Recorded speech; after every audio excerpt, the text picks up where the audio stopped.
I'm going to really frustrate some of you right now, okay, because I'm going to point out something that is now going to be in your mind, probably for the rest of the Hermitcraft series. There is no episode 127. I noticed it the other day, and I'm not sure what to do about it, to be honest with you, because I can't now record episode 127. That doesn't make any sense. I can't record a second episode 129, because then people will be confused. So I think I'm just going to ignore that it's ever gone missing. I would say that is the truly professional response to this situation. In today's Hermitcraft episode, we are going to be building a farm that requires a ridiculous quantity of redstone resources. Okay. Well, it looks like we're gonna have to go out on a quartz mining session. I've not been on a quartz mining session for so long. In fact, it's been so long that I don't actually have any form of Fortune 3 pickaxes anymore, so I guess I just had to spend 36 emeralds getting Fortune 3. Thankfully, I have 4 shulker boxes worth. The only thing that I'm slightly concerned about is that because we've been on this Hermitcraft world for so long, I'm going to have to go thousands of blocks to be able to actually find any quartz. Oh gosh! I heard that one coming from a mile off. I couldn't see where it was coming from. I forget about the dangers of this. Wait.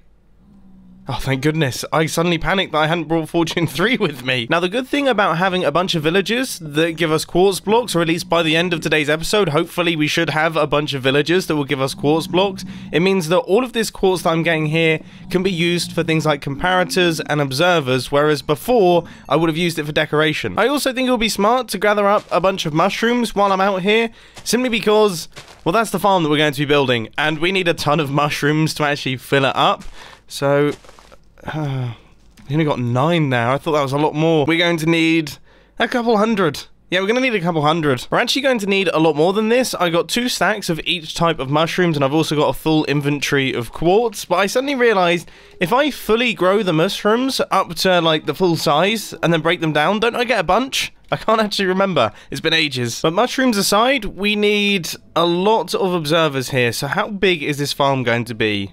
Probably 128 blocks long, which means that we're going to need, 4 stacks of observers, 4 stacks of sticky pistons, and a whole bunch of podzol. And I'll be honest, I think in my entire time of playing Minecraft, I've never actually picked up podzol. And I think that streak is going to continue because I personally much prefer the look of mycelium, and I can remove it from Iskal's Island free of charge. So, this is great. And before all of you start shouting at me down in the comment section, don't worry. Don't worry, I haven't asked Iskal first, so he's not going to know that I've done it. Anyway, it's not like we need that much. It's only 8 stacks?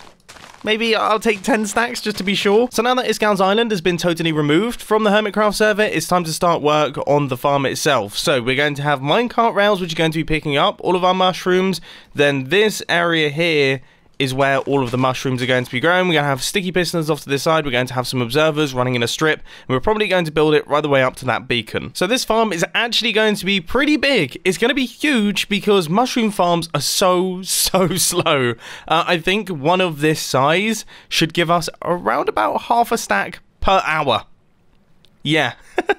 It's the way it is. With that being said, though, it is going to look really cool. It's an interesting looking farm, and the way that it functions is pretty cool as well. So it's going to be a nice addition to the industrial district, because I love how all of these farms just seem to be stretching across the bottom of this thing, and we're actually getting relatively close to the edge. I've just made a rather embarrassing realization. That is the fact that I spent quite a lot of time searching for mushrooms in the nether after I had finished quartz mining, forgetting the fact that my industrial district is built within one of these mushroom forests, which I still think of as being a new biome, even though they were introduced, what, like, maybe 3 or 4 years ago now? I always forget about them. Now, this mushroom farm is an Ilmango design, and it comes with an interesting feature in that the mushrooms have to be placed in 4-block kind of sections like this.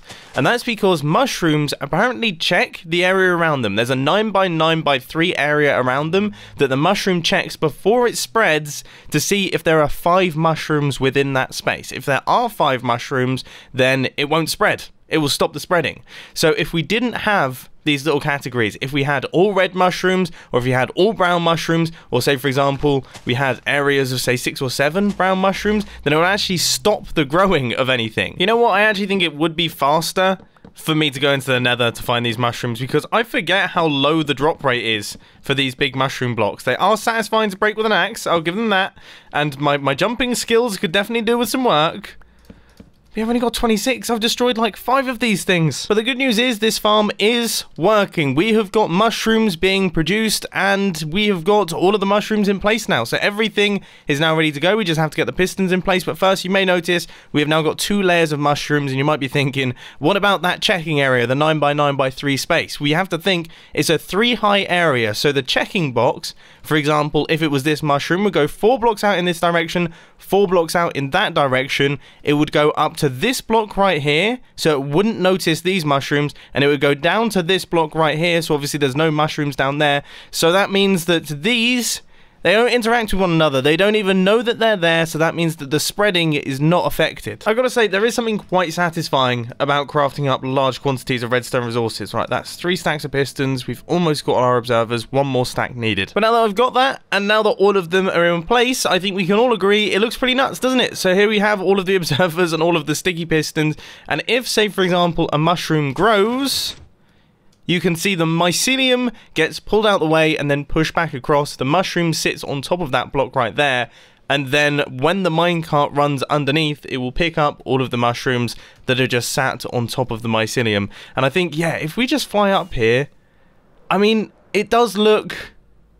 It's just another nice addition to this area, isn't it? I am so glad I decided to start this industrial district. It all started off with, of course, the witch farm, clearing out the area, and then I thought to myself, actually, I've got plenty of space now down here to just build ugly farms. So I just got to work on it, and it has grown, and it has grown.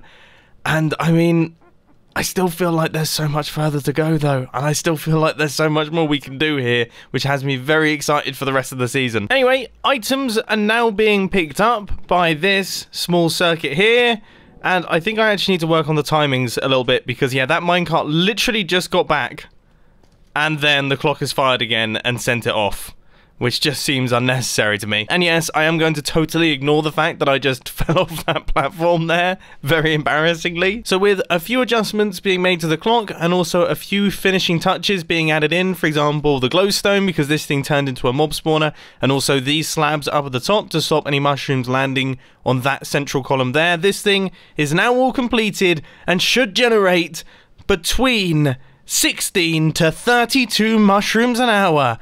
Absolutely crazy. Right, now that that's done, let's get out of here. And there's something that I really need to do. And it's over in the gaming district, and I've just realised I've forgotten all my diamonds. Thank goodness for this really annoying cactus here, which breaks my bow every single time. For once, I actually kind of needed that. And you know what? I've had 26 diamond ore just sat in my storage system for a while now. I think it's about time that we actually break it, because I'm starting to run low on my diamond supplies. Ever since paying for Sahara Now membership that I really don't need. That's 100 diamonds I gave up. Oh, I mean, that is actually going to cover the cost of this thing that I've got to do now. Right, let's see where this thing is. I think it is somewhere here. Is this it? New hermit event devised, not decide. Demise. God, I'm struggling with that. Anyway, it starts on the 15th of October, noon GMT. So that's the day after I'm recording this video, but obviously this video is releasing way later because I'm currently in the Philippines. This is part of my strategy, by the way. This is a new game where the goal is simple. Don't die. Pay 50 diamonds, add your name to the list, and then proceed to live as long as you can in Minecraft. There's a catch though, if you die, you lose, but you're not out of the game. If you die, you join the dead team and must change your skin to be monochrome or dead. Your new goal as part of the dead squad is simple. You must help the people who are still alive to not live anymore. However, is that there is no PvP allowed, so you must think of other ways, traps, to help the alive folk. That sounds right on my street. If anything, I really want to be dead as opposed to being alive. Everything else is up to you. Some final points: this game is dangerous and you may lose your items. You must be okay with this when you sign up. God armor makes this game difficult, so when you sign up, Please take some armor from the chest provided. You can enchant them in any way you please. If you die to a bug, the death does not count. Everyone starts alive. The dead may team up if they want to. The alive may team up if they want to. Go about your daily business. You know what? Okay, I know all the rules, alright? Okay, let's get to this. Now, the reason that my situation is so funny is because, as I say, I'm going away to the Philippines for 9 days. I'm not going to be on the server, which means that I'm hoping a decent amount of dying will have actually gone on, and that will actually put me in the running to be the winner of the event, which would be hilarious considering I'm probably one of the silliest people on the Hermitcraft server and most likely to die fast. The only thing I will say is, though, is that the sign-up cost is ridiculous. I mean, Green, come on, dude. 50 diamonds? I wonder if Green had to pay his own 50 diamonds. I sure do hope he did. And I genuinely think by the time I actually return from the Philippines, I will have forgot that I'm actually meant to be participating in this game and just die in some ridiculous way. It's guaranteed to happen, isn't it? Anyway, moving on to the next project. And we need a little bit more cyan terracotta. So, I mean, I'm guessing... Oh, my word is back in stock! I mean, I now have a bunch of cyan actually in my inventory, which I might as well get the bargain deal, but still, I am over the moon right now. I'm sure you remember a couple of days ago, I built one of these things. It's fantastic. That one is filled to the brim with farmers, so that allows me to get tons upon tons of emeralds. Well, I want to build another one that allows me to get tons upon tons of quartz, because I use quite a lot of quartz in my builds. It seems like it would be really handy to have.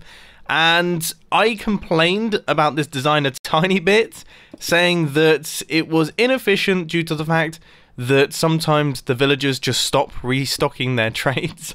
I said this before I realized that villagers actually have a time at which they restock their trades. They don't restock all the time. They actually only restock during a certain time of day. And, yeah, I was complaining about it at that time. These actually work brilliantly. They're fantastic. So now that we've cleared up that embarrassing moment, let's get this thing built up. So first things first, obviously we've got the cyan terracotta. That is now all in place. And now I'm in the process of creating this strange kind of skeleton that goes around the outside that actually gives this build its shape.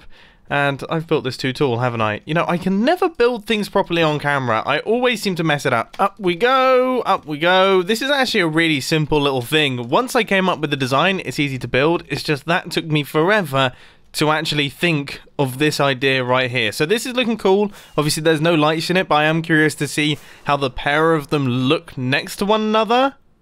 Nice, they look awesome. That looks really, really cool. With that important detail done, it's now time to start work on the redstone, and I cannot for the life of me remember how this thing works. I think it pushes up a zombie, and we move slabs out the way. That shouldn't be... Oh, yeah, no, and we've got all that stuff up at the top. But outside of that, it shouldn't be too difficult. Oh, and we've got the carpets. And I need to make a bunch of stone cutters. Okay, so there's a few little jobs to do. But on the actual base redstone front, things are going pretty well. So I've got the bottom pistons in place. You can't see those, but those are holding up these stone slabs here. Now we're getting the quartz slabs in on these pistons. Those will go across. And then I think the redstone is going to run out from this redstone dot, which is going to go here, and that's going to run around the entirety of this build, connecting up all of these pistons. Cool, that's all done too. So now I'm covering everything up, and we've got the carpets in place, and everything is kind of ready and set. All I need to do is grab myself a lever, and I think just put in the points of interest, which I believe are stone cutters for... Are we getting blacksmiths? I can't even think what type of villager are we going to have in here? I really don't know. And I still don't know, to be honest with you. But whatever happens, our redstone is actually functioning. Right, let's try our best to find some form of zombie that we can chuck into this thing. Which is actually easier said than done, because most of my base is lit up. The only part that isn't is that little spot right there. And that tends to produce some mobs every now and again. So, I mean... I'm kind of hoping on that, basically. Come on. Yes! There we go. See? Sometimes it just works. Alright, so if I just throw an item down here... Oh, can neither of them pick something up? Pick up my bricks! Please! You're holding a shovel. Surely you should be able to pick things up. Is it because his shovel is better than that item? Nice! I've managed to get one. He's holding an end rod. Okay, so now I just need to be smart about this because I need to kill off the other zombies without killing off that guy. Okay, let's use the axe. The axe is always a smart move because that doesn't have that sweeping edge effect. But I also need to not die. Now, it's very important that this guy doesn't somehow end up in the water because if he does, then he's going to sink and I need to make sure that that doesn't happen. So we just need to make our way up like this, which he seems to be managing. I'm actually quite impressed with this guy's abilities. And then if we go through here... Okay, and flick the lever. Oh no, he's jumped out. How did he do that? Oh, okay. Let's give him the run around again. So do this. There it is. He's in place. Yes, we've managed to pull it off. So that, I would say, is actually the easy part. Now it comes the interesting part of trying to move the villagers into place. Yeah, the villagers are always just a pain. But with that being said, that little villager overflow that I have going on outside the front of this thing originally was quite frustrating, but actually has been amazing for me because it means that I can just travel in by boat, pick up a villager, and then travel out. It's fantastic. And now I have also absolutely perfected my little villager elevator right here. I mean, look at this. This is a well-oiled machine, this is. Oh, except I've built it somewhere that I can't actually... Yeah, I've built it up against one of the struts. It's going to be really difficult to get that guy in. It actually wasn't that difficult. I just need to take out the blocks of the strut and then push the guy. He's in there. It was easy. So I think in total we had 5 farmers and that seemed to work pretty nicely. So I would say 5 of these guys will do the job as well. Oh no, I just accidentally punched this villager and now he's bumped up all of the trades. All of the... Wait, hang on. Does that affect these guys as well? It better not affect those guys. I will be so upset. Thank goodness. How does it not affect these guys? I mean, seriously, it should. Because... Well, I guess they are totally separate from one another, but they shouldn't be. Oh well, at least these trades are still wicked. Oh, actually, now that I've gone back and checked, the trades have only gone up on the villagers that I've punched. Apparently, I've punched 2 villagers. Now, this could potentially mean that when I activate this system, for example, like what I'm going to do right now, when I activate this system and these guys get turned into zombies... Is he going to pick that up? Good. When these guys get turned into zombies, there is a chance that some of them still won't have the best trades, so you might have to do a second round of conversions. Nice, so that's 1 down. He is cruising about, and gradually, now this is where it becomes exponential, and these guys just quickly convert themselves into zombies. If this guy isn't watching me, he seems to be very interested in pathfinding towards me right now and not really interested in killing the other villagers. Eventually he was, and now it's working. And now we shoot out our potion of weakness and cure up every single one of these. Okay, I think... Oh, I should probably... I should probably put our zombie down, because otherwise... There's not much point in me doing any of this. Now, one thing very smart was mentioned down in the comment section, and I'm kind of worried about it, and that is the fact that there is a chance that a villager will cure itself before all of the others, like significantly before all the others, and then be converted back into a zombie villager again. I haven't seen that happen in my testing, but I don't see why that couldn't happen, because if that does happen, then obviously it's going to be a never-ending cycle of, yeah, zombie villagers and then zombie villagers. But as I say, in my testing, it never happened. So, we'll have to wait and see, I guess. Oh, it happened! And the villagers...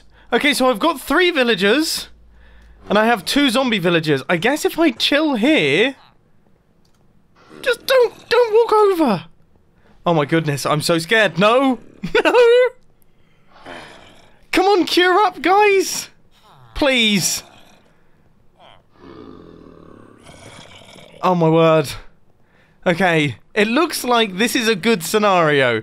These guys try and pathfind to me. Those villagers want to stay as far away from the zombies as possible, so they don't actually make their way over. Oh! Please, just cure up! What is going on? Why are they taking so long? No. Oh. No. Oh. Come on. This has to be a joke. They are taking so much longer. No. Just keep your eyes on me. And all will be fine. These villagers are getting so close. Yes. Good. Good. There's one more. Come on. Just chill out. I can't believe this. This is such a flaw in the design. It's such a flaw in the design. Why is this guy taking so long to cure up? Come on. Because if this guy converts any of these villagers like this nutcase standing here, then it breaks it. But thank goodness for that. It hasn't even brought the prices down that much, has it? Oh, no, yeah, it has actually. Those are really good prices. Oh my goodness. Alright. We managed to make it. We've made a system that works. I'm going to trade up with these guys. We'll get them to a quartz trade and we will be good to go. I'm happy with this thing. I'm happy with today's episode. We have made a bunch of progress once again. Everything went very, very nicely indeed. Let's patch up this and I'm going to round it up. I'll see you later.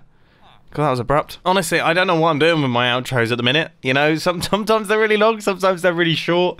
I don't care because I'm in the Philippines. I'm having a great time, chilling out. And I'm going to be back soon, but just getting some time away where I can just chill. Oh, it's going to be nice. It is going to be seriously, seriously nice. I can't wait.